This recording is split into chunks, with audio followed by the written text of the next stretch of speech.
Okay, when we picture Roman supremacy, we're usually thinking about gleaming swords, right? Massive, chaotic, open field battles. But the truth? The true terror of Rome wasn't just in the swing of a gladius.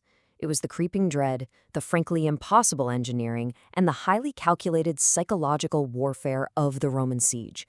Today, in this explainer, we're going to see exactly how Rome literally dug its way to an empire. Let's dive right into this. I want you to imagine a scenario for a second. You're standing on the high stone walls of your city. You look out at the horizon, and it hits you. You've already lost. You're mentally defeated, and a single arrow hasn't even been fired yet. How does that happen? It was the sheer, terrifying reputation of the approaching army. A lot of times, just the word Roman was enough to make a whole city just give up. Section 1. Winning before the fighting even begins. So, the psychology of the approaching Roman army was designed to absolutely shatter your morale. What the defenders saw rolling up wasn't some screaming, chaotic horde of barbarians. It was this terrifying machine of rigid discipline. Imagine the scene. Thousands of soldiers arrive at your gates, and instead of resting, they get straight to work. And they do it in a deathly, eerie silence. The only sounds are the sharp commands of centurions and the rhythmic thud of wooden shovels. To the unprepared defenders watching from the walls, this silent, methodical labor, well, it looked like terrifying magic. Because the Romans didn't just set up a few tents, they built an entire fortified wall, essentially overnight. They had it down to a science.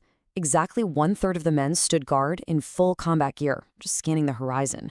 Meanwhile, the other 2/3 stripped off their armor and dug in with this almost animal-like speed. They dig deep V-shaped trenches, build up massive earthen ramparts, and then crone the whole thing with heavy wooden stakes they literally carried in on their own backs. And they did all of this in just 3 to 4 hours. 4 hours. Think about that. Exhausted soldiers constructing a fully fortified, perfectly gridded city capable of safely housing 5,000 men. If you were trapped inside that city, watching an impenetrable wooden fortress just rise out of the ground in a single evening, it instantly robbed you of any hope for a quick counterattack. Moving on to Section 2, a race against death. Right, so once those camps were built, the siege officially began. But here's the thing, a siege was a race against death for both sides.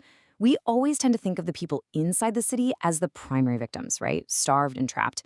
But the Roman army outside was suffering too. Being stationed in one place for months meant risking devastating outbreaks of dysentery. Honestly, Roman commanders feared their own troops starving or getting sick just as much as the defenders did. Because the clock was constantly ticking, the Romans brought in machines designed specifically to break the mind. We're talking massive stone throwers and dart throwers capable of hitting targets up to 800 yards away. This artillery was so incredibly advanced, historians actually note it reached the scientific limit of antiquity. The technology basically wouldn't be dramatically surpassed until the 19th century Napoleonic Wars.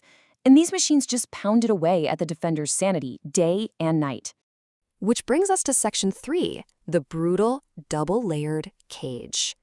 If that initial artillery didn't force a surrender, the Romans escalated to a devastating tactic, building a double-layered cage.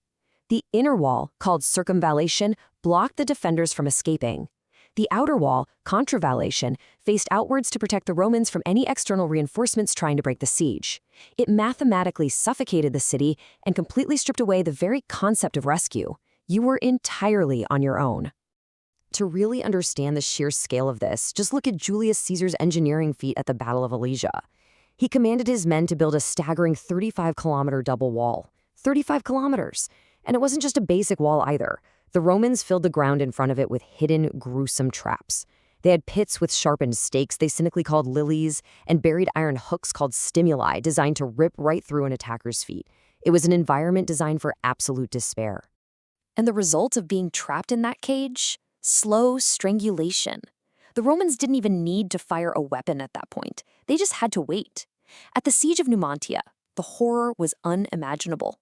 Over 8 grueling months, the Numantians were pushed so far they resorted to boiling leather strops just to make soup. And when the leather was gone, they turned to cannibalism. In the very end, the surviving population actually set their own city on fire, choosing death over submitting to Rome. Section 4, the merciless breaking point. Now, throughout the early stages of a siege, the Romans would usually offer a deal no city could really ignore. Surrender now, and you keep your lives. But there was a merciless breaking point to this leniency: the battering ram. Informal Roman law dictated that the exact moment the ram physically touched the city wall, all negotiations were permanently over. That initial thud against the stone, that was the sound that preceded the fall. The defenders knew in that exact second to expect absolutely no mercy whatsoever. Because if a city forced them into a full-blown siege, the Romans viewed it as an immoral refusal of open battle. And when Rome chose to make an example of you, it was absolute. Cities like Numantia, Carthage, and Jerusalem, they didn't just lose, they were obliterated. The brutal sacks, the mass enslavement, these weren't random acts of violence. They were highly calculated acts of terror, serving as a giant warning to the next city: do not fight us. But Section 5, when the Roman army lost.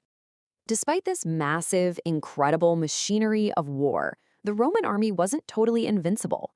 There were rare failures, and they exposed the ultimate vulnerability of their system. It demanded vast, constant resources. At Gergovia, Julius Caesar actually had to lift his blockade. At Hatra, the defenses were so strong they successfully resisted 2 different emperors.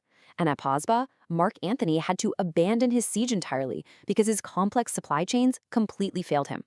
If the logistics snapped, the Roman machine had to retreat. Finally, Section 6, a world-changing war legacy. Even with those rare losses, the legacy of Roman siege warfare truly changed human conflict forever. Rome literally dug its way through Europe, meter by grueling meter. Their success was this profound triumph of organized logistics and psychological dominance over raw brute force. In many ways, the Roman legionary's wooden shovel was just as deadly as his iron sword. So, looking back at the vast expanse of the Roman Empire, an empire built over centuries of blood, earth, and impossible engineering, I want to leave you with a question.